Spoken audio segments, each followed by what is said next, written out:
ఆరు నెలలు అక్కడ 6 నెలలు ఇక్కడ అయినా సరే అద్భుతంగా జీవితాన్ని ఇద్దరు సూపర్ డూపర్ గా ఆ షిప్ ని సెయిల్ చేస్తూ సక్సెస్ఫుల్ గా ముందుకొచ్చేసారు. ఈ రోజు మన special guest. Hello everybody, let me take the privilege in inviting one of the most cutest and lively couples for today show as guest. We have with us merchant navy marine engineer Rajasekhar garu along with his better half Advaiti garu. Hello everybody. Hello, hi. ఎలా ఉన్నారు? బాగున్నాం. ఎందుకండి అంత tension గా ఉన్నారు? Urgent గా అద్వైతి గారు మీరు చెప్పండి, ఫస్ట్ కూల్ అవ్వండి. కూల్ గానే మన ఉన్నా. ఇంట్లో అందరు బాగున్నారా? వంట చేసొచ్చారా? లేదు, మా మమ్మీ చేశారు. పాపకు అన్ని ఇచ్చొచ్చారా? అసలు కాసేపు మర్చిపోండి బయట ప్రపంచం. ఓకే, హాయిగా ఉన్నారు కదా? టెన్షన్ ఉంటే ఆయన చేయబట్టుకోండి, లేకపోతే నాకు చేయబట్టుకోండి. ఫస్ట్ ఆఫ్ ఆల్ చాలా హ్యాపీ ఉంది మిమ్మల్ని కపుల్ లాగా కలవడం, ఇంటర్వ్యూ చేయడం. ఎలా ఉన్నారు ఇద్దరు? చాలా బాగున్నాం. మీరు బాగాలేదా? బాగున్నాను. మీరు చెప్పండి బాగున్నారా బాగాలేదా అన్నది. ఆయనని చూసి అసలు ఒక పక్క మీ ఛానల్ మెయింటైన్ చేస్తారు, ఇంకొక పక్క మెరైన్ ఇంజనీర్ గా మీ బాధ్యతలు నిర్వహిస్తూ ఉంటారు. సేలింగ్ ఆన్ 2 ships కష్టం అనిపించలేదా మీకు ఎప్పుడు? అందుకే సగం 6 months షిప్ కి డెడికేట్ అవుతాను, 6 months యూట్యూబ్ కి డెడికేట్ అవుతాను. మరి ఆవిడ ఏం చేస్తారు మధ్యలో? పాపం అదే తన బాధ. అక్కడేమో నన్ను విడిచిపెట్టుంటావు, ఇక్కడికి వచ్చాక సెల్ ఫోన్నే అంటే ఫస్ట్ వైఫ్ తినే సెకండ్ వైఫ్ సెల్ ఫోన్ ఉన్నట్టు మా బాధపడుతుంది అనమాట. అవునా? ఎంత కష్టం వచ్చింది. ఏ అమ్మాయికి ఉండకూడదు ఇంత కష్టం. మీరు చెప్పండి, ఏమంటారు మీరు అలా అన్నప్పుడు? ఫైట్ అవుతుంది దాని గురించి అన్నప్పుడు ఒక 5 నిమిషాలు ఫోన్ పక్కన పెట్టేసి వస్తారు, మళ్ళీ కామన్ అది. 5 నిమిషాల? అమ్మ బాబోయ్, ఎంత సాక్రిఫైస్ చేస్తున్నారు రాజశేఖర్ గారు మీరు. అంటే కొంచెం తను ఆ టైంలో కొంచెం కూల్ అయిన తర్వాత మళ్ళీ ఇంకా మంచిగా వర్క్ చేసే ఆ స్పేస్ దొరుకుతుంది అని చెప్పి అలా కొంచెం 5 minutes పక్కన పెట్టినట్టు పెట్టి తనతో టైం స్పెండ్ చేసి మళ్ళీ 1 hour సెల్ ఫోన్తో. అబ్బాయిలందరూ ఎంతేనా? మారా 5 నిమిషాలే నా భార్యకి ఇచ్చే టైము. బట్ ఒక మాటలో చెప్పాలంటే, I know you not the captain of the ship, but still ఒక షిప్కి మీరు చాలా ఇంపార్టెంట్ అనుకుంటే మీ లైఫ్ షిప్కి మీ అబ్సెన్స్లో మెయింటైన్ చేస్తూ ఆ రెస్పాన్సిబిలిటీ తీసుకున్న అద్వితి గారు, she actually the captain of your life ship అనే చెప్పాలండి, కాదంటారా? Of course. తను ఒకవేళ ఇక్కడ ఏది హ్యాండిల్ చేయలేకపోతే నేను అక్కడ హ్యాపీగా వర్క్ చేసుకోలేను. 100% కదా. అసలు తన రోల్ ఎంత ఇంపార్టెంట్ అంటే, ఇప్పుడు నేను షిప్లో ఉన్నాను, ఏదైనా ఎమర్జెన్సీస్ వచ్చినా కానీ, మా పాప గురించి కానీ, మా పేరెంట్స్ని చూసుకోవడం కానీ. ఈ కాలంలో ఎలా అంటే పెళ్ళికి సంబంధాలు నేను వెళ్ళినప్పుడు ప్రతి ఒక్కరు అడిగేది, ఇప్పుడు నువ్వు షిప్ ఎక్కితే మీ భార్య ఎక్కడ ఉంటుంది, నా బిడ్డ ఎక్కడ ఉంటుంది, నీతో పాటు షిప్కి నువ్వు తీసుకెళ్ళవు, సో అత్తమామతో ఉండాలా అన్న క్వశ్చన్ వేసిన వాళ్ళు చాలామంది ఉన్నారు. ఈ కాలం జనరేషన్లో చాలామంది అట్లనే ఉంటారు, ఇండిపెండెన్స్ కావాలి అన్నట్టు ఉంటారు. కాకపోతే తినేది ఏంటంటే అటు మా పేరెంట్స్ని హ్యాండిల్ చేయడము, చిన్న పాపని హ్యాండిల్ చేయడము, అవన్నీ హ్యాండిల్ చేస్తుంది. కాబట్టి తను కొంచెం స్పెషల్ అనిపిస్తుంది నాకు. 100% very very very special. Aditi గారు మీరు చెప్పండి, అసలు మీరు ఎక్కడ కలిశారు, లేకపోతే పెద్దలు కుదిర్చిన వివాహమా, మీ రిలేషన్ ఎలా ఉంటుంది, మీరు చెప్తే వినాలని ఉంది. యాక్చువల్గా చాలా మందికి ఇది ఒక డౌట్, మీది లవ్ మ్యారేజా అని అడుగుతారు. కాదు, అరేంజ్డ్ మ్యారేజ్. ఫస్ట్ టైం పెళ్లి చూపుల్లోనే చూసుకున్నాము. అండ్ వీళ్ళ వదిన వాళ్ళు మాకు రిలేటివ్స్ అవుతారనమాట, కొంచెం లాంగ్ దూరం చుట్టాలు అంటారు కదా, అట్లా. సో అలా వచ్చింది మాకు సంబంధం. సో పెళ్లి చూపుల్లో ర్యాండమ్గా మాట్లాడుకున్నారా, లేకపోతే అన్ని విషయాలు పెద్దవాళ్ళే మాట్లాడుకున్నారా? మాట్లాడుకున్నాం. డ్రైవింగ్ వచ్చాను అడిగారు ఆయన? యాక్చువల్గా నేను నేర్చుకున్నాను. ఐ మీన్ మా పెళ్ళాక ఫస్ట్ సేల్ వెళ్ళాక ఒక్కదాన్ని ఉన్నాను, సో అప్పుడు నేర్చుకున్నాను నేను డ్రైవింగ్. ఏం డ్రైవ్ చేస్తారు మీరు? 2-wheeler వచ్చు, 4-wheeler వచ్చు. సో ఆ పెళ్ళి అరేంజ్డ్ మ్యారేజ్ మీది. అరేంజ్డ్ మ్యారేజ్ తర్వాత మీకు అప్పటికే తెలుసా? అప్పటికే ఆయన నేవీలో ఉన్నారా, మర్చెంట్ నేవీలో ఉన్నారా? ఆల్మోస్ట్ అప్పటికి 8 years అవుతుంది అనుకుంటా. అచ్చా. సో ఆయన మర్చెంట్ నేవీలో ఉన్నారని తెలిసే మీరు మ్యారేజ్ చేసుకున్నారు. యా, అంటే యూ నో దట్ 6 months ఆయన ఇక్కడ ఉండరు, 6 months మీతో ఉంటారని మీకు తెలుసు పెళ్ళప్పటికే. తెలుసు. భయమే లేదా? ఫస్ట్ ఒక సేల్కి కొంచెం భయం అనిపించింది, ఇంకా తర్వాత అలవాటు చేసుకున్నా. యూజువలీ ఒక ఫ్యామిలీ అన్న తర్వాత వైఫ్ అండ్ హస్బెండ్ అంటే వైఫ్ చేసే రోల్ వైఫ్ చేస్తుంది, హస్బెండ్ చేసే రోల్ హస్బెండ్ చేస్తారు.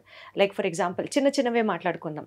ఎమర్జెన్సీస్ అయినా ఇంట్లో, లేకపోతే ఏదైనా అవసరమైనా గబుక్కుని ఇంట్లోంచి బయటకు వెళ్ళి హస్బెండ్ తీసుకొస్తాడు, లేకపోతే ఇంట్లో పెద్దవాళ్ళు ఉంటే ఆర్ ఏదన్నా బయట పనులు మగవాళ్ళు చేస్తారు, ఇల్లు మెయింటెనెన్స్ వరకు ఆడవాళ్ళు చేస్తారు.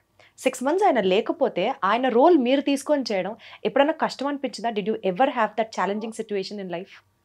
ఒక్కొక్కసారి అనిపిస్తుంది మా పాప విషయంలో, అంటే ఎంత చెప్పినా వినదు, ఒక్కొక్కసారి హ్యాండిల్ చేయలేదు, ఒక్కొక్కసారి నేను కూడా వీక్, కొంచెం హెల్త్ అంతా డిస్టర్బింగ్ ఉంటే కొంచెం ప్రాబ్లం అనిపిస్తుంది. ఇంకా ఆ టైంలో నేను మమ్మీ వాళ్ళ ఇంటికి వెళ్తాను. సో కొంచెం అక్కడ మమ్మీ డాడీ అండ్ వాళ్ళకి అలవాటు ఉంటుంది కదా, సో రిలాక్స్గా ఉండొచ్చు అని చెప్పేసి. Very good. So parents support మంచిగా అనిపిస్తుంది, be it in laws or parents whatever, పెద్దవాళ్ళ సపోర్ట్ మీ ఫ్యామిలీలో మంచిగా ఉంది. సరే, ఆయన గురించి ఏదైనా వెరైటీ విషయాలు చెప్పండి. ఏంటంటే మన రాజశేఖర్ గారి పరిస్థితి ఏంటి? వెరైటీ అంటే మాకు అంత ఏముండదు, రొటీన్ ఉంటుంది. అంటే ఆయన కోపం ఎక్కువ, లేకపోతే నవ్విస్తాడా, లేకపోతే విసిగిస్తారా? ఏదైనా ఆయన గురించి చెప్పండి. కోపం ఎక్కువే, విసిగించడము ఎక్కువే. ఏదైనా ఫన్ చేస్తే ఆ ఫన్ కూడా అట్లనే ఉంటుంది. ఏదైనా పీక్ అన్నమాట. మీరు చెప్పండి రాజశేఖర్ గారు, మర్చెంట్ నేవీ మీ రిలేషన్ని ఎలా షేప్ చేసింది అంటే ఏం చెప్తారు? బికాస్ 6 months ఉంటారు మీరు కలిసి, 6 months you need to go and do your responsibility at the ship. So మీ కెరియర్, మీ లైఫ్ని ఏ రకంగా బాండ్ చేసింది అంటే ఏం చెప్తారు? చాలా మందికి పెళ్ళైన కొత్తలో హనీమూన్కి వెళ్తే ఎంత హ్యాపీనెస్ ఉంటుందో, ప్రతి 6 monthsకి నేను షిప్ నుంచి దిగుతున్నప్పుడు నాకు అదే ఫీలింగ్ ఉంటుంది. ఒక విధంగా ఎంత దూరం అయ్యి మళ్ళీ కలుస్తున్నాము అన్న ఒక హ్యాపీనెస్ ఉంటుంది. ఈ మధ్య ఈమె కన్నా ఎక్కువ ఇంపార్టెన్స్ పాపకి ఇవ్వడం మొదలయ్యేసరికి సో ఈ రెండు ఉన్నాయన్నమాట. అటు హ్యాపీగా అద్వితిని కలవచ్చు, ఇక పాపతోటి టైం స్పెండ్ చేయవచ్చు అన్న ఒక ఆ మూమెంట్స్ని బాగా ఎంజాయ్ చేస్తున్నాను. కాకపోతే షిప్లో ఉన్నప్పుడే పర్సనల్ లైఫ్ని మిస్ అవుతున్నాను ఒక అది ఉంటుంది. ప్రతి ఒక్కరికి మనకి ప్రొఫెషన్ ఎంత నచ్చినా కానీ పర్సనల్ లైఫ్కి కొంచెం దూరంగా ఉండేసరికి ఆ బాధ ఉంటుంది చూడు, అది ఎప్పటికీ ఉంటుంది. కానీ వచ్చినప్పుడు మాత్రం మ్యాక్సిమం టైం ఇంట్లోనే ఉంటాను కాబట్టి వీళ్ళతో టైం స్పెండ్ చేస్తున్నాను. సో బేసికల్గా బాగా ఇంట్లో వాళ్ళు గుర్తొచ్చినప్పుడు ఏం చేస్తారు రాజశేఖర్ గారు? మీరు అద్వితి గారు గుర్తొచ్చినప్పుడు కానీ, లేకపోతే మీ పాప తను గుర్తొచ్చినప్పుడు కానీ, మీ పేరెంట్స్ గుర్తొచ్చినప్పుడు కానీ, when you miss your family? So miss అయినప్పుడు ఏంటంటే, ఇప్పుడు షిప్లో మాకు లిమిటెడ్ ఇంటర్నెట్ ఉంటుంది, దాంతో వాట్సాప్లో కానీ వాయిస్ మెసేజెస్, వాయిస్ కాల్స్ చేసుకోవచ్చు అనమాట. సో నేను ఎంత అడిక్ట్ అయిపోతానంటే, షిప్లో ఏదైనా ఫుల్ టెన్షన్ ఉండి నాకు వర్క్లో చాలా ఎమర్జెన్సీస్ వస్తూ ఉంటాయి. ఇక్కడంటే ఏదైనా బస్సుకి, కార్కి ఏదైనా రిపేర్ అయినప్పుడు రిపేర్ చేయడానికి ఎవరో ఒకరు వస్తారు. షిప్ నడి సముద్రంలో ఉన్నప్పుడు బయట నుంచి ఎవరిని పిలవలేము, ఏ రిపేర్ వచ్చినా మేమే చేసుకోవాలి. సో అటువంటి ఎమర్జెన్సీ సిచ్యువేషన్లో ఒక 2 గంటలు పనిచేసాను అనుకో, ఒక్క 5 minutes నా రూమ్కి వెళ్తానని వెళ్ళి మాకు కాల్ చేస్తాను. అంటే ఏదో ఒకటి పాపతో 1 నిమిషం వీడియో కాల్లో వీళ్ళని చూసింది అనుకో, కొంచెం రిలాక్స్ అయిపోతాను అనమాట. సో ఆ విధంగా కనెక్ట్ అవుతూ ఉంటాను. అంటే వీడియో కాల్ ఒక 1 minute మాట్లాడినా కానీ దాంతో ఒకప్పుడు మనకి లెటర్స్ తోటి వస్తే మనము నెలకు ఒక్క ఉత్తరం వచ్చినా కానీ ఆ సోల్జర్స్ అక్కడ ఉన్న వాళ్ళు ఫుల్ హ్యాపీగా ఫీల్ అయ్యేది చూడు. అంటే మాకు షిప్లో ఉన్నా కానీ అలా వీడియో కాల్లో అట్లా వాయిస్ కాల్లోనే మాకు తెలియని ఒక హ్యాపీనెస్ ఉంటుంది. సో ఆ విధంగా మెయింటైన్ అవుతుంది కమ్యూనికేషన్. సో బేసికల్గా రాజశేఖర్ గారిని అడిగితే secret of your happy marriage ఏంటండి అని అడిగితే 6 నెలలు ఇంట్లో ఉండదు, 6 నెలల తర్వాత రండి అంటారా? మేబీ అది కూడా ఒక రీజన్ అయి ఉండొచ్చు. ఎప్పుడు ఇంట్లో ఉండి ఫైట్ చేసుకునే బదులు ఇది కూడా ఒక టైప్ ఆఫ్ రిలేషన్షిప్, ఇట్లా కూడా ఉండొచ్చు అని. సో బేసికల్గా ఆవిడ మెంటల్గా ప్రిపేర్ అయిపోయారు కాబట్టి మీరు 6 నెలలు ఇంటికి రాకపోయినా రేపు మీరు ప్రొఫెషన్ మారినా సరే ఏం అవ్వదు. సో 6 నెలలు ఇంట్లో రాకపోతే హ్యాపీ ఉంటుంది. అదే అప్పుడప్పుడు నాకు ఐడియా వస్తుంది ఇలాంటిది ఏదైనా చేయొచ్చు. 3 నెలలు షిప్ చేసి 3 నెలలు ఇంకెక్కడైనా ఫారెన్ ట్రిప్ వెళ్ళి తర్వాత వస్తే విన్నారా ఏం జరుగుతుంది ఇక్కడ? ఆల్మోస్ట్ లాస్ట్ 2023లో అనుకుంటా 11 months ఉన్నారు. సో షిప్ కంపెనీలో ఎంప్లాయీస్ షార్టేజ్ వల్ల ఈయన రిప్లేస్మెంట్కి ఇంకొక ఇంజనీర్ దొరకలేదు. సో ఆల్మోస్ట్ జూలైలో దిగాల్సింది ఆగస్ట్ అన్నారు, ఆగస్ట్ వెళ్ళి అక్టోబర్ అన్నారు, అక్టోబర్లో కూడా దొరకలేదు. సో లాస్ట్ దసరా నుంచి దివాళీ వరకు కంటిన్యూస్గా వాళ్ళ హెడ్కి కాల్ చేసి రిక్వెస్ట్ చేసి ఒకరోజు మేబీ పడుకొని లేచి కాల్ చేశాను అనమాట. మేబీ అతను ఏడుస్తున్నా అనుకున్నట్టున్నారు. మీరు ఏడవకండి, I will do it for you, you are my sister, I will do everything for you.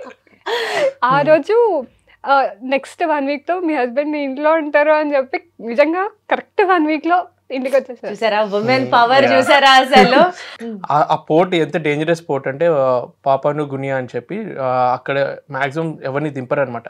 కొన్ని కంట్రీస్ ఇప్పుడు మనకి పాకిస్తాన్ లో మనల్ని ఎనిమి కంట్రీ లాగా ఎట్లా ట్రీట్ చేస్తారో ఆ కంట్రీలో ఏంటంటే పావర్టీ ఎక్కువ ఉండేసరికి సొమాలియాలో పైరేట్స్ ఎట్లనో ఆ కంట్రీలో కూడా పావర్టీ ఎక్కువ ఉండేసరికి ఎవరైనా వెళ్ళినా అటాక్స్ జరుగుతాయి అనమాట. అంత డేంజరస్ కంట్రీలో కూడా షిప్ దింపిండు ఈమె. ఆ బలం అలా అటువంటిది అనమాట. నిజంగా ఆవిడ captain of your life ship అండి. అంటే ఎంత ప్రేమించకపోతే మిమ్మల్ని మీకన్నే ఒక సుపీరియర్ ఆఫీసర్ కి ఫోన్ చేసి పంపించారా ఒక మాట చెప్పండి అని నాన్ స్టాప్ గా మాట్లాడకపోతే ఆయన కన్విన్స్ అయ్యి డెస్పైట్ ఆయన రిప్లేస్మెంట్ లేకపోయినా కూడా ఆయన్ని పంపించారు అంటే రిప్లేస్మెంట్ వెతికి మరి ఇంకో పర్సన్ ని పంపించి అంటే అప్పటికి 6 నెలల్లో జరగంది మళ్ళీ పట్టి దాన్ని సాధించారు.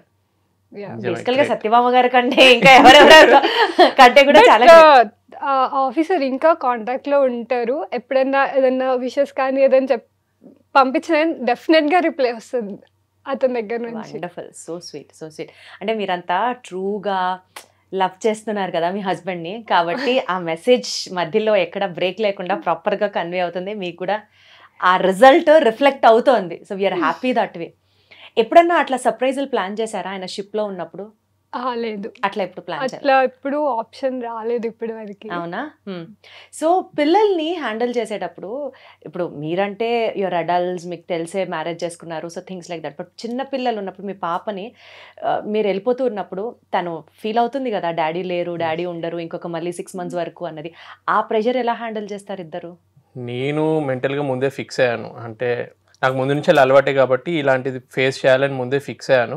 కాకపోతే నిజంగా అప్పుడు ఆలోచించిన దానికి రియాలిటీలో ఫేస్ చేస్తున్న దానికి చాలా డిఫరెన్స్ ఉంది. ఎందుకంటే ఒక్కసారి పాప 6 months ఉన్నప్పుడు ఫస్ట్ టైం వెళ్తున్నప్పుడు మాత్రం చాలా ఎమోషనల్ అయిపోయాయి. ఎందుకంటే తను ఎక్స్ప్రెస్ చేయలేదు. 6 months 7 months బేబీ అనమాట. ఆ టైంలో విడిచి వెళ్ళిపోతున్నప్పుడు ఫుల్ బాధేసింది. తర్వాత ఇప్పుడు మళ్ళీ ఈసారి వెళ్తున్నప్పుడు ఇంకెంత బాధపడాలా అని ఒక టెన్షన్ అనమాట. ఇంతకుముందు వెళ్ళినప్పుడు మైండ్ అంత మెచ్యూర్ అవ్వలేదు, అంత తెలియలేదు.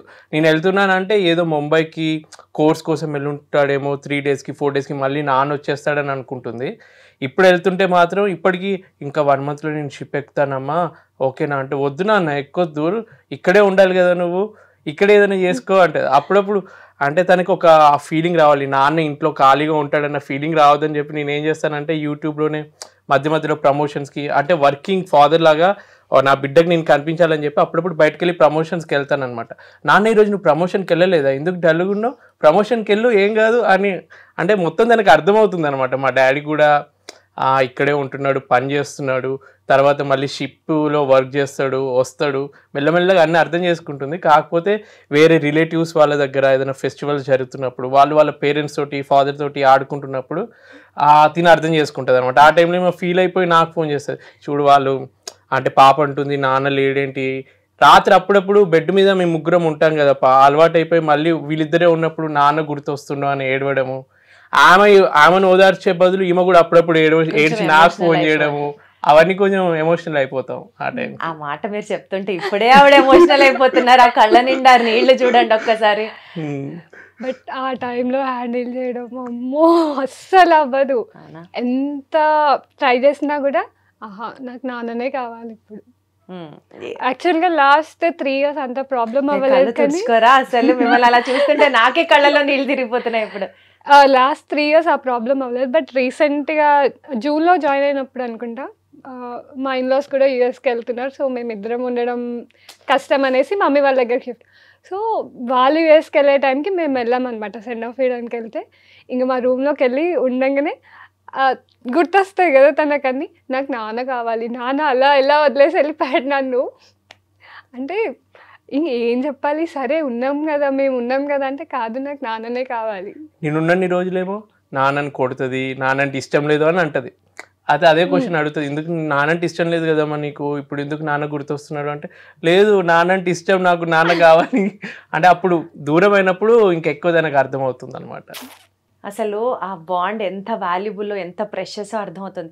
ఏదో సామెత చెప్తారు కదా, ఎంతటి రాజైనా ఒక తల్లికి కొడుకే అంటారు కదా, అలా ఎంత పొజిషన్లో ఒక తండ్రి ఉన్నా కూతురు విషయంలో ఆ బాండ్ అనేది చాలా స్పెషల్. అండ్ అది చిన్న పెద్ద అన్నది కాదు, ఎప్పటికీ ఉండిపోతుంది ఆ స్పెషల్ బాండ్. అండ్ రోజు చూసుకొని దగ్గరున్న అమ్మ కన్నా డెఫినెట్లీ ఆడపిల్ల కాబట్టి, కూతురు కాబట్టి ఫాదర్కి ఎక్కువ అటాచ్ అవుతూ ఉంటుంది. అదే కొడుకుంటే మేబీ వైస్ వర్సా తల్లికి అటాచ్ అవుతారేమో, బట్ కూతురు అనేసరికి డెఫినెట్లీ తండ్రికి ఎక్కువ అటాచ్ అవుతారు.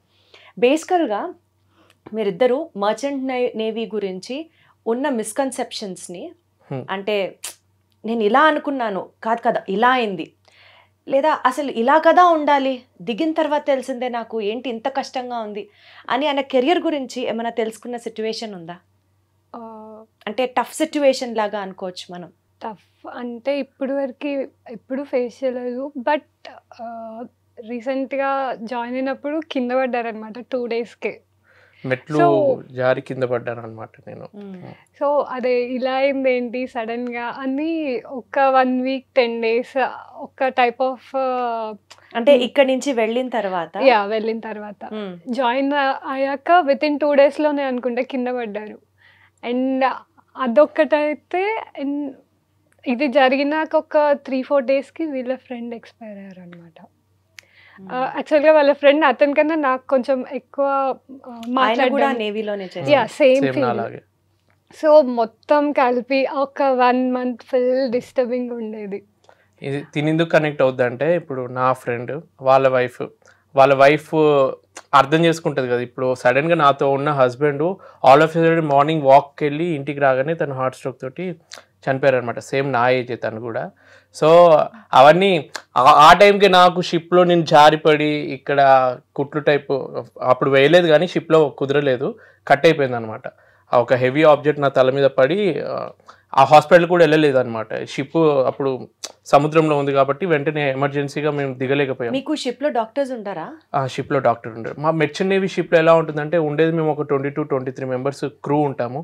సో మాకు మెడికల్ ఎమర్జెన్సీస్కి ఫోన్ కాల్ చేసి అలా ఉంటుంది, కానీ డాక్టర్ని స్పెషల్గా ఉంచరు. ఇక ప్యాసింజర్ షిప్స్, పెద్ద పెద్ద లగ్జరీ క్రూజ్ షిప్స్ ఉంటాయి చూడు, అందులో డాక్టర్స్ ఉంటారు, కానీ ఈ కమర్షియల్ షిప్స్లో ఉండరు. సో ఆ విషయంలో మా ఫ్రెండ్కి ఇలా అయ్యి అటువంటి కొంచెం నెగిటివ్ విషయాలు వినేసరికి ఎవరికైనా సైకలాజికల్గా ఫీల్ ఉంటుంది కదా. తనకనే కాదు, నాకు ఆ ఫ్రెండ్ విషయం విన్న తర్వాత నాకు అదే ఫీలింగ్ వచ్చింది. అంటే మనము లైఫ్ని ఎప్పుడు ఒకే వేలో వెళ్తుంది అనుకుంటాం, కానీ అన్ఎక్స్పెక్టెడ్గా కొన్ని సిచ్యువేషన్స్ వచ్చినప్పుడు లేనప్పుడు ఇంకా భయం వేస్తుంది, 100% భయం వేస్తుంది. పాపం ఆవిడ ఎంత యాక్చువల్గా వాళ్ళ ఫ్రెండ్ నాకు 2 years బ్యాక్ నాకు చిన్న యాక్సిడెంట్ అయింది. సో ఆ టైంలో హాస్పిటల్లో కొన్ని డాక్యుమెంట్స్ అవన్నీ కూడా పాపం తను హెల్ప్ చేసింది అనమాట నాకు. ఆ ఫ్రెండ్ వైఫ్ లేదు, ఫ్రెండ్ midnight 12కి కాల్ చేసినా కూడా నేను చేస్తారా అద్వితి అని చెప్పేసి హెల్ప్ చేసిండ్రు అనమాట. సో మేబీ మనం ఆ సిచ్యువేషన్లో కొంతమందికి కనెక్ట్ అవుతాం కదా, అట్లా యాజ్ ఎ బ్రదర్ బాగా హెల్ప్ చేస్తుండే. ఏదైనా నేను కాల్ చేసినా కూడా, ఈవెన్ షిప్లో ఉండి నేను మెసేజ్ పెట్టినా కూడా రిప్లై ఇస్తుండే అనమాట. సో అట్లా ఎక్కువ కనెక్ట్ అయిపోయాము. సో అంత దగ్గర వాళ్ళకి అలా అయ్యేసరికి you just can't take it. అదే టైంలో ఆయనకు ఒక చిన్న యాక్సిడెంట్ లాగా అవ్వడం, సో ఎక్కువ భయపడిపోయారు పాపం అండి. అసలు ఎన్ని షాకులు ఆవిడకి అసలు బ్యాక్ టు బ్యాక్. నిజంగా అసలు వాళ్ళ ఫ్రెండ్ విషయంలో ఇప్పటికీ నాకు నమ్మాలి అని అనిపించదు. ఆల్మోస్ట్ 6 months అవుతుంది అనుకుంటా, బట్ నమ్మాలి అని అనిపించదు ఇప్పటికీ కూడా. సో బేసికల్గా మేజర్గా మీ ప్రొఫెషన్ పరంగా అద్వితి గారి రోల్ ఉండడం వల్ల ఈ ప్రొఫెషనల్ ఛాలెంజ్ని నేను ఓవర్కమ్ అయ్యాను, ఇట్స్ జస్ట్ బికాజ్ అద్వితి గారి సపోర్ట్ వల్ల నేను ఇవాళ చేయగలిగాను అన్న సాటిస్ఫాక్షన్ ఏదన్నా లెవెల్ ఉందా మీ కెరియర్లో? చాలా ఉంది. ఎందుకంటే నేను వేరే వాళ్ళతో కంపేర్ చేసుకుంటాను. ఇప్పుడు నాతో పాటు వర్క్ చేసే వాళ్ళు ఉంటారు కదా, వాళ్ళ సిచ్యువేషన్స్ విన్న తర్వాత నాకు అనిపిస్తుంది, అబ్బా ఇప్పుడు ఒక చిన్న గీత అని మనం ఎలా డిసైడ్ చేస్తాం, దాని మీద పెద్ద గీత గీస్తే ఇది చిన్నదా పెద్ద అని ఎట్లా తెలుస్తుందో, వాళ్ళ పర్సనల్ లైఫ్స్లో కొన్ని సిచ్యువేషన్స్. ఒక టైంలో ప్రెగ్నెంట్, మా ఫ్రెండ్ వాళ్ళ వైఫ్ ప్రెగ్నెంట్ అయితే తిని షిప్ దిగలేకపోయాడు. ఆ టైంలో కరోనా, ఆ టైంలో ప్రతి కంట్రీలో డిఫరెంట్ రిస్ట్రిక్షన్స్ ఉండి పర్మిషన్ దొరక్క వాళ్ళు దిగలేదు. సో దిగకుండా పాప పుట్టిన తర్వాత తను వైఫ్ని కలవడానికి వెళ్ళాడు అనమాట. కలిసిన వెంటనే ఆమె హరాస్మెంట్ కేసు పెట్టి పోలీస్ స్టేషన్కి తీసుకెళ్ళి, నా ప్రెగ్నెన్సీ టైంలో నువ్వు రాలేదని చెప్పి కొన్ని తప్పుడు కేసులు వేసి మొత్తం డైవర్స్ వరకు వెళ్ళింది ఆ కేసు. తర్వాత సేమ్ అదే టైంలో నేను షిప్ దిగి, మా పాప పుట్టినప్పుడు కూడా నేను షిప్లోనే ఉన్నాను. పుట్టిన 3 నెలలకి వచ్చాను అనమాట ఇంటికి. But the way she received మీ అంటే క్వైట్ ఆపోజిట్ అనమాట. ఇట్ డిపెండ్స్, మనకి రాసిపెట్టి ఉంటుంది అనమాట.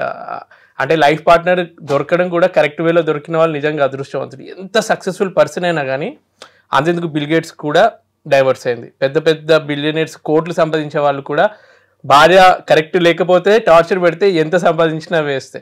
ఇప్పుడు నేను ఈ జాబ్లో సక్సెస్ఫుల్గా మంచిగా హ్యాపీగా ఉంటున్నానంటే 90% ఇంట్లో హ్యాపీ సిచ్యువేషన్ ఉంటేనే ఏ హస్బెండ్ అయినా హ్యాపీగా ఉండగలడు. సో తను కేర్ తీసుకుంటుంది కాబట్టి I feel very happy, lucky కూడా. Very good. So behind successful Rajasekhar garu there is a woman named Advithi. నేనైతే ఒప్పుకోను. ఒప్పుకోరా? అదేంటి అంత చక్కగా పొగిడినప్పుడు ఎందుకు ఒప్పుకోరు? ఏమో ఏంటంటే తెలీదు మాకు. ఏంటంటే మనకి ఇప్పుడు లేడీస్ని కొంచెం మనం తక్కువ, అంటే సొసైటీలో మన ఇండియన్ కల్చర్లో ముందు నుంచి కొంచెం లేడీస్ తక్కువ అబ్బాయిలు ఎక్కువ అన్న ఫీలింగ్ ఉంది. కానీ ఈజిప్ట్ కల్చర్లో మమ్మీస్ వాళ్ళ శిల్పాలు చూస్తే ఒక రాజు ఒక రాణి ఉంటే రాణి ఇట్లా నడుము దగ్గర చేసి ఆ అబ్బాయికి ధైర్యం ఇస్తున్నట్టు ఫొటోస్ ఉంటాయి. అంటే ఆ టైంలో వాళ్ళకి ఆడవాళ్ళే ఎక్కువ రేంజ్ అనమాట. ఆ టైంలో ఆ అబ్బాయికి ఏదైతే చేయైతే వెనక్కి వేసి ఉంటుందో అప్పటి నుంచి ఈ కొటేషన్ వచ్చింది అనమాట, ప్రతి అబ్బాయి వెనకాల సక్సెస్ఫుల్ ఉమెన్ ఉంది అన్నట్టు. సో యాక్చువల్గా చెప్పాలంటే జంతువుల్లో చూసుకున్నా కానీ అంటే ఆడ జంతువులకే కొంచెం ఎక్కువ ఎనర్జీ ఎక్కువ ఉంటాయి అన్నమాట. సో బేసికల్ గా కూడా పెయిన్ ని తీసుకునే ఎండ్యూరెన్స్ కానీ మెంటల్ గా కానీ women are more stronger than men. ఇది ప్రూవ్డ్ ఫ్యాక్ట్. అందుకే అన్ని అంటే దేవుడు సృష్టించినప్పుడే సరే పిల్లల్ని కనే శక్తి ప్రతిదీ ఆడవాళ్ళకి ఇవ్వాలని ఇచ్చాడు. ఆడవాళ్ళు కాబట్టి భరించగలరు, ఇంకెవరి వల్ల సాధ్యమయ్యే పని కానే కాదు.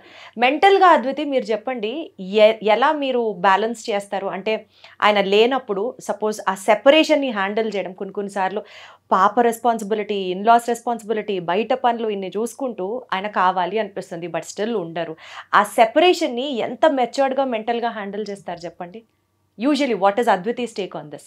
పాప విషయం అంటే అది కొన్నిసార్లు నచ్చ చెప్పడం, లేదు అని అంటే కొన్నిసార్లు ఫ్రస్ట్రేషన్ పాపం చూపిస్తా ఆ పాప పైన. బట్ మెయిన్ సపోర్ట్ తనే అనమాట, ఎలా ఉన్నా తీసుకుంటుంది. ఆయన లేనప్పుడు మీరు అసలు ఫస్ట్ ఆఫ్ ఆల్ ఎందుకు అంత ఎమోషనల్ అవుతున్నారు? ఆయన ఉన్నారు కదా, అస్సలు ఎందుకు ఎమోషనల్ అవుతున్నారు? ఏం చెప్పాలనుకుంటున్నారు చెప్పండి ఒకసారి. ఆయన చేయబట్టుకొని గట్టిగా చెప్పండి, ఎంత ఇష్టమో చెప్పండి. మీ కళ్ళమ్మ నీళ్లు చూస్తుంటే నా చేయబట్టుకోండి, ఫస్ట్ హాయిగా చేయబట్టుకోండి, చెప్పండి ఏం చెప్పాలనుకుంటున్నారు ఆయనకి. అయ్యో ఎప్పటికీ రాజశేఖర్ ఈజ్ అద్వితీస్ ప్రాపర్టీ. ఎప్పటికీ రాజశేఖర్ అద్వితితోనే ఉంటారు, జీవితాంతం ప్రేమిస్తారు. అద్వితి లాంటి ఒక మంచి వైఫ్ దొరకడం ఆయన అదృష్టం. ఎందుకమ్మా ఎందుకంత బాధపడుతున్నారు? ఒకసారి హక్ చేసుకోండి రాజశేఖర్ గారు, అసలు పాపం చాలా ఏం ఆలోచిస్తున్నా అంటే ఇప్పుడు పాప విషయం అడిగారు కదా, ఆ సెపరేషన్ ని మీరు ఎలా హ్యాండిల్ చేస్తారు? మీకు బాగా చూడాలనిపిస్తుంది, బాగా గుర్తొస్తారు రాజశేఖర్ గారు, సో మీరు ఎలా హ్యాండిల్ చేస్తారు ఆ సెపరేషన్ ని? కాల్, వాట్సాప్ ఏదన్నా కనెక్ట్ అవుతే అలా మాట్లాడతాం అనమాట. లేదు అని అంటే ఇంకా బాగా గుర్తొచ్చారు అని అంటే ఆ టైంకి నేను పాప బయటికి వెళ్ళడం, ఏమైనా యాక్టివిటీస్, లేదంటే పాప వాళ్ళ స్కూల్ ఫ్రెండ్స్ ఉంటారు కదా, వాళ్ళ మమ్మీస్తో కనెక్ట్ అవ్వడం, అట్లా మా పాపతో కనెక్ట్ అయ్యి ఆ ఫ్లో అట్లా వెళ్ళిపోతుంది అనమాట. చెప్పడానికి ఇంత మెచ్యూర్డ్ ఆన్సర్ అయితే చెప్పారు, అసలు ఎందుకు ఎమోషనల్ అయ్యారు చెప్పండి మీరు? ఏమో లేదు, ఏదో ఒక రీజన్ అయితే డెఫినెట్లీ ఉంటుంది కదా. ఆ కళ్ళెమ్మటి నీళ్ళు ఊరికనే వచ్చినవి అయితే కాదు, లోపల చాలా ప్రేమ ఉంటేనో, లోపల చాలా బరువైన ఎమోషన్ ఉంటేనో వచ్చిన నీళ్ళు అవి. అవి అంత ఈజీగా కొట్టి పారేలేం మనం. ఎందుకు అంత ఎమోషనల్ అయ్యారు? తెలీదు, సడన్గా వచ్చేసింది. అంటే రాజశేఖర్ గారి మీద అంత ఇష్టమా, లేకపోతే ఆ నీళ్ళ వెనకాల స్టోరీ ఏంటో చెప్పండి. అది చాలా ప్రెషస్, చాలా వాల్యుబుల్. అది స్టోరీ అంటే అట్లా ఏం లేదు, బట్ ఎందుకో తెలియదు వచ్చేసింది అట్లా ఫ్లోలో. ఈమెకి వాళ్ళ మానుషి ఇలానే ఏడ్చింది అనుకో, వస్తుంది కళ్ళు తుడుస్తుంది, హగ్ చేసుకుంటుంది, ఏదో పెద్దవాళ్ళు చేస్తారు చూడు అవన్నీ చేస్తుంది అనమాట. ఇట ఎప్పుడైనా ఎమోషనల్ అయిపోయినప్పుడు నాకు ఆ సిచ్యువేషన్ గుర్తొస్తుంది. నేనంత ప్రేమగా ఈమె ప్రతిసారి మళ్ళీ ఏడుపు స్టార్ట్ చేసిందన్న ఫీలింగ్ అబ్బాయిలకు ఉంటుందేమో, కానీ అసలు ఏమన్నా ఎప్పుడు సార్ అర్థం చేసుకుంటారు మీరు ఆడవాళ్ళని. సో మా పాప మాత్రం నన్ను రిప్రజెంట్ చేస్తుంది అనమాట. అమ్మ తను ఏడ్చిందంటే ఫస్ట్ నన్ను తిడుతుంది, అమ్మని ఏమన్నావు నువ్వు అంటే, నేను తిట్టకపోయినా కానీ నేను ఏదైనా తిట్టినో ఏదో చేసినో అని ఫీల్ అయిపోయి నన్ను ఫస్ట్ వార్నింగ్ ఇస్తుంది. ఇప్పుడనే కాదు, 6 months అప్పుడే వీడియో కోసం ఒక బిట్ చేసామన్నమాట. ఆ టవల్ ఇలా మొహం మీద కొడితే ఈమె ఏడుస్తున్నట్టు ఒక బిట్ చేసాం. ఆ వీడియో క్లిప్ ఏదో ఒకరోజు చూసి 6 months అప్పుడు ఏ కొడతా అని తన స్లాంగ్లో అన్నదనమాట. ఇప్పటికీ ఆ వీడియో చూస్తుంది అనమాట. ఆ ఫస్ట్ బిట్ చూస్తుంది కూడా, అప్పుడు నా అమ్మని ఎందుకు కొట్టినావు అని చెప్పి ఇప్పుడు మళ్ళీ వచ్చి కొడుతుంది, ఎందుకు అమ్మని అట్లా చేసినావు అని చెప్పి. యాక్టింగ్ కోసం చేసినా తను అది తట్టుకోలేదు. బేసికల్ గా ఎక్కువ ఉండేది అమ్మతోనే కదా, కాబట్టి అమ్మని కంటికి రెప్పలా చూసుకుంటూ ఉంటుంది అండ్ ఎక్కువ కనెక్ట్ అయ్యేది కూడా అమ్మతోనే కదా. డెఫినెట్లీ నాన్న కావాలి, బట్ స్టిల్ రోజంతా ఉండి ఎక్కువ చేసేది అమ్మే కాబట్టి, పిల్లలు కాబట్టి ఎక్కువ కనెక్ట్ అవుతారు మదర్స్తో కూడా. సో బేసికల్గా మర్చెంట్ నేవీకి సంబంధించి నెక్స్ట్ మీ కెరియర్లోకి వెళ్ళాలి అని అనుకునే వాళ్ళకి, పెళ్లి చేసుకోవాలనుకునే వాళ్ళకి ఒక కపుల్గా మీరు ఇచ్చే అడ్వైజ్ ఏంటి? కపుల్గా స్ట్రాంగ్ ఉండండి. మీరు పెళ్లి చేసుకునే ముందే తనకి క్లియర్గా చెప్పండి. ఎందుకంటే కొందరు అబద్ధాలు చెప్పి చేసుకున్నా కానీ అవి లాస్ట్కి సక్సెస్ అవ్వవు. కాబట్టి హార్డ్ రియాలిటీ అంటే ముందే తనతో డిస్కస్ చేయండి. మెర్చెంట్ నేవీ అనే కాదు, కొందరు గల్ఫ్ కంట్రీకి వెళ్ళి పనిచేసేటోళ్ళు ఉంటారు, డిఫెన్స్లో వర్క్ చేసే వాళ్ళు ఉంటారు. ఇలా ఎంతోమంది వైఫ్ని విడిచిపెట్టి బయట కష్టపడే ఎంతోమంది ఉంటారు. సో వాళ్ళందరి వైఫ్స్కి చెప్పేది ఒకటే, తను అక్కడ హ్యాపీగా లైఫ్ని సక్సెస్ఫుల్గా లీడ్ చేస్తున్నాడు అంటే దానికి మెయిన్ కారణం మీరు ఇంట్లో హాయిగా సంతోషంగా ఇక్కడ అన్ని హ్యాండిల్ చేసుకునే శక్తి ఉండి అంత మెంటల్ స్టెబిలిటీ ఉంటేనే మీరు పెళ్లి సంబంధం ఒప్పుకోండి. లేదు నాకు ఎప్పుడు నా భర్త పక్కనే ఉండాలి, ప్రతి ఫంక్షన్కి నాతో రావాలి అనుకున్న వాళ్ళు అలాంటి వ్యక్తిని అంటే పెళ్ళికి ముందే వద్దనుకోండి. ఒకవేళ అబ్బాయి సైడ్ చెప్పాలి అని అంటే అమ్మాయికి ఎంత జీతం ఉంది, ఎంత ఆస్తులు ఉన్నాయి అవి చూడకండి. మీరు మీ ప్రొఫెషన్ ఎట్లా మీరు సంపాదించడానికి వెళ్తున్నారు కాబట్టి అమ్మాయి ఎంత బాగా మీతో కలిసిపోయి ఉండగలదు, మీతో కాకపోయినా మీ ఇంట్లో వాళ్ళతోటి, లేదంటే వాళ్ళ పేరెంట్స్ సపోర్ట్ ఉందా తనకి, అటువంటి అన్నీ చూసుకొని ఆ విధంగా ఒప్పుకోండి పెళ్ళికి అన్నది ఒక సింపుల్ నేను చెప్పాలనుకుంటుంది. మీరేం చెప్తారు? ఎస్పెషల్లీ ఆడవాళ్ళకి, ఒక వైఫ్కి ఒక మర్చెంట్ నేవీ ఆఫీసర్ అనాలో లేకపోతే ఆ క్రూకి సంబంధించి లేడీస్కి, అంటే వాళ్ళు పెళ్లి చేసుకొని రాబోతున్న ఆ లేడీస్కి మీరేం చెప్తారు? You being that in that place. నా పాయింట్ ఆఫ్ వ్యూలో ఇటు ఇన్లాస్ని ఇటు పేరెంట్స్ని పక్కన పెట్టి ఫస్ట్ ఒక్కరినొక్కరు అండర్స్టాండ్ చేసుకోవడం మెయిన్ ఇంపార్టెంట్ అక్కడ, ఎస్పెషల్లీ ఈ కెరియర్లో అంటున్నాను నేను.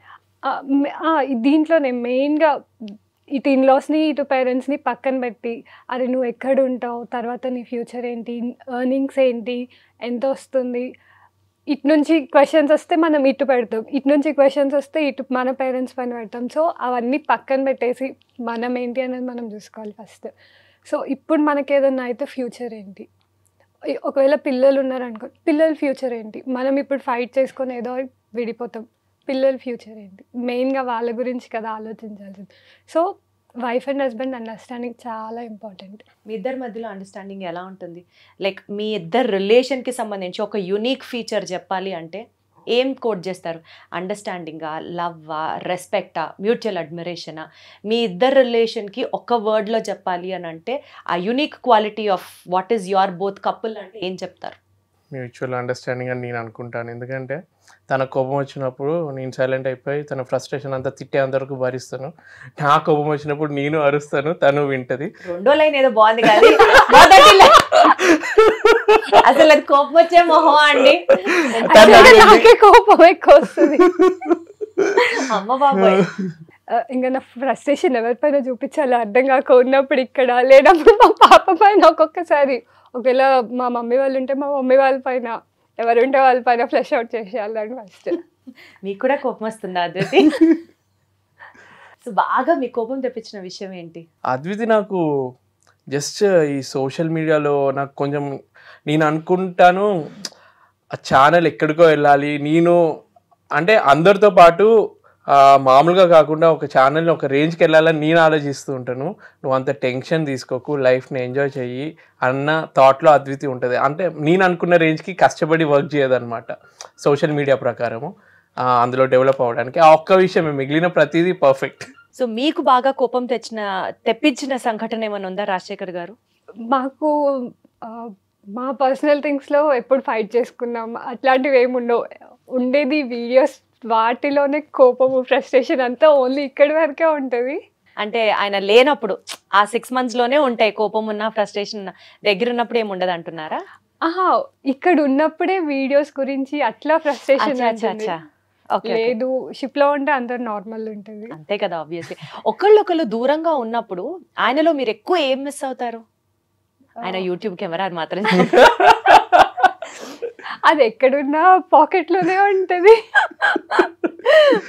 సో ఆయన లేనప్పుడు రాజశేఖర్ గారిలో అద్వితి ఎక్కువ మిస్ అయ్యే పాయింట్ ఏంటి అంటే ఏం చెప్తారు? ఇంట్లో ఉంటే ఎప్పుడు హడావిడి ఉంటుంది. వీడియోస్ పక్కన పెట్టినా, లేకపోతే ఇటు వెళ్దామా అటు వెళ్దామా, లేకపోతే వాళ్ళని రమ్మన్నామా మనం వెళ్దామా అక్కడికి అన్నట్టు ఉంటుంది. వన్స్ షిప్కి వెళ్ళిపోయాక ఇక ఇంట్లోనే సైలెంట్ గా ఉంటుంది. సో అమ్మో బాబోయ్, ఆ సైలెన్స్ అని భరించడం ఇంకా కష్టం, చాలా కష్టం. మాకైతే అలవాటు అయిపోయింది, మా పాపకి ఇంకా అలవాటు అవ్వలేదు. కరెక్ట్. ఉన్నంతసేపు హడావిడి పాప వెనకాలే ఉన్నట్టుంటారు. ఒక్కసారి వెళ్ళాక ఇల్లంతా సైలెన్స్ అయిపోతే ఏమైతుందో ఆమెకు కూడా అర్థం అవ్వదు అనమాట. Totally understand. మీరు దూరంగా ఉన్నప్పుడు అద్వితిలో బాగా మిస్ అయ్యే పాయింట్ ఏంటి? తన నా మీద చిరాకు పడ్డం. అది కూడా మిస్ అవుతారా? ఎవరైనా చూపించండి సార్ అర్జెంట్ గా.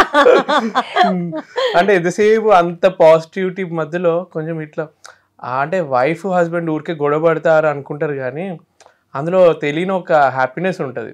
మొగుడు పిల్లలు ఎవరైతే ఇంట్లో ఎంతసేపు అబ్బా నువ్వు మంచిదాని అమ్మా నువ్వు మంచోడు అని ఎవ్వరు అనుకోరు. నాకు తెలిసి చిన్న చిన్న గొడవలు జరిగితేనే అది పర్ఫెక్షన్. గొడవలు ఉంటేనే బ్యూటీ ఉంటుంది రిలేషన్ కి. మరి కొట్టుకునే అంత గొడవలు అయితే కాలేదు, కానీ కొట్టినా తనే కొడుతుంది, నేను తిరిగి కొట్టను. నేను నమ్మనండి. అడగండి, బెల్ట్ తోటి కూడా కొడుతుంది అప్పుడు.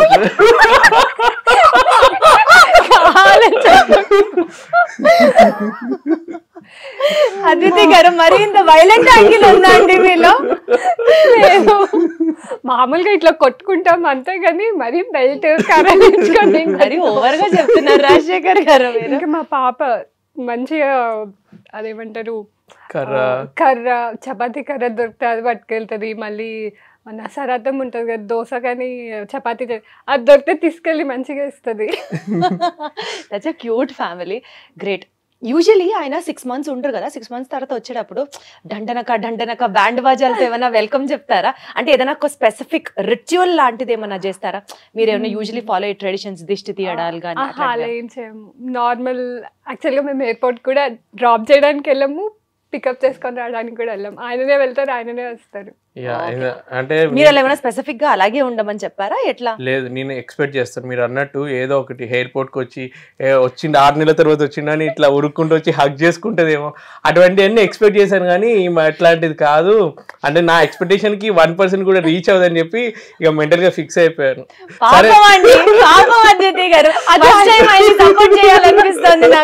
అంటే ఎప్పుడైనా ఇంటికి వస్తాను కదా, ఎయిర్పోర్ట్ వరకు రాకపోయినా ఇంటికి వచ్చినప్పుడు సరే వచ్చిందని చెప్పి హగ్ చేసుకుంటుంది అంటే కాదు, అక్కడ మా మమ్మీ డాడీ ఉంటారని సిగ్గో లేదంటే ఏదో కానీ తెలియని ఒక అదనమాట. ఇక తర్వాత మెల్లగా కొంచెం సేపు అయిన తర్వాత ఎవరు లేనప్పుడు హగ్ చేసుకుంటుంది అంతే. సరే, ఈసారి నుంచి ఆయన ఒక సినిమాటిక్ యాంగిల్ లో ఊహించుకుంటున్నారు. అండ్ రాగానే మీరు ఇంకొక లెవెల్లో స్లో మోషన్ లో హీరోయిన్ పరిగెత్తుకుంటూ వచ్చే షార్ట్స్